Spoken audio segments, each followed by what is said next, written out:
They were only 15 seconds long, offering short glimpses of otherworldly scenes. And a less discerning fan may not even realise the music behind these videos comes from legendary musician David Bowie's final album, Black Star.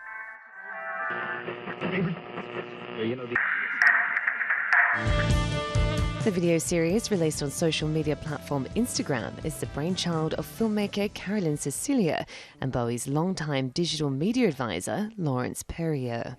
I've worked with David Bowie in a variety of capacities over the last 15 or so years. I ran a company that he was a co-founder of for a while called Ultrastar. And David has always used emerging platforms and new technologies and certainly visual media as components of his art over the years. And last summer, his team assembled to talk about the setup for what ultimately turned out to be the Black Star album.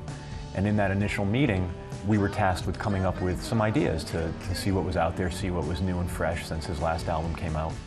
And very early on, the notion that David was interested in Instagram came out onto the floor. It was always important to him, especially in the last 10 or 15 years, to figure out new ways to reach fans and to communicate with fans and to broaden the fan base, take his art to new people.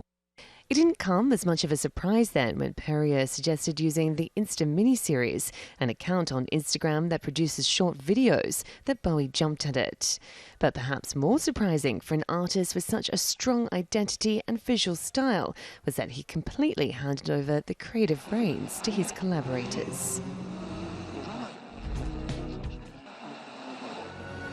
Well, first they brought us into the room in October to hear the album, and I went into that meeting with what I refer to as a scaffolding, just a basic idea, knowing nothing about the album, but how could you represent a piece of work like that on Instagram 15 seconds at a time. So we came in and we sat down and we heard it for the first time, and we only got to hear it once from start to finish. And I just took notes, like one after another, and I focused mostly on the musicality of the album. So when the sax came in, or when we heard piano, or when it had a really driving force, or when it was more mellow and subdued, instead of the lyrics, because we didn't have the lyrics in front of us. We didn't know what the lyrical content was about. So I took that was my motivator, was just listening to the music and trying to figure out what the mood was for each track. The result was 16 episodes shot over 10 days by Carolyn Cecilia, Perrier and Insta miniseries founder Nikki Borges. Using music from every song on the album, the creators described the videos as a visual interpretation of Bowie's songs. That was patrol. That was patrol. The series itself is not a linear narrative, so if you're sitting down to try and figure out a plot line, you would be doing yourself a disservice. What I've done is I've treated the series as if it was a collection of short stories. So what you're seeing is a very specific moment in time for each of these characters. And as the writer, I can tell you where they came from and where they would be going if this one universal event had not occurred to all of them. But what was important to me is that I not do that I not fill in every little hole or question for the audience. I wanted, the same way that Bowie never explained his music, I wanted people to go in and be excited and find the interpretation for themselves and just connect to an emotion. Bowie's album was kept so under wraps that even those working on the videos didn't know what it was for or even get to hear the music. We just wanted to let everybody know that we just got word that we can play the track for you. Oh, nice. We get to hear it. We're walking too.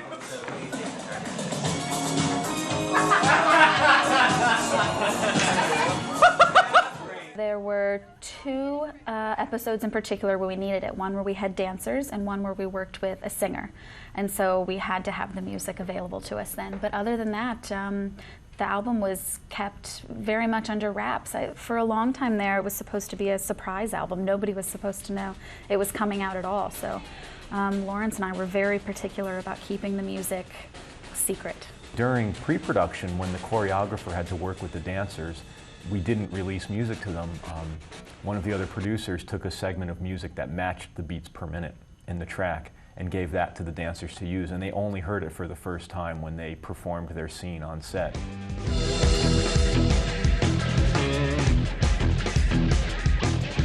But while Bowie gave the filmmakers free rein, he did send some feedback. The suggestion had to do with a drummer in one of our scenes. He requested a certain age range of child that he wanted to play drums, and we don't know why, but we were happy to do so. Yeah, initially in the treatment, Carolyn was very specific for each scene. The type of character or the type of person she wanted to cast for, sometimes even using names of people, and it was one of the most specific notes that I've ever gotten on anything, and it was basically no, not any of those suggestions. It needs to be a boy between the age of 10 and 13. But you never got to ask him why. The album Black Star came out on Friday, January 8th. Insta miniseries was supposed to be announced on the 15th and start launching the following Monday.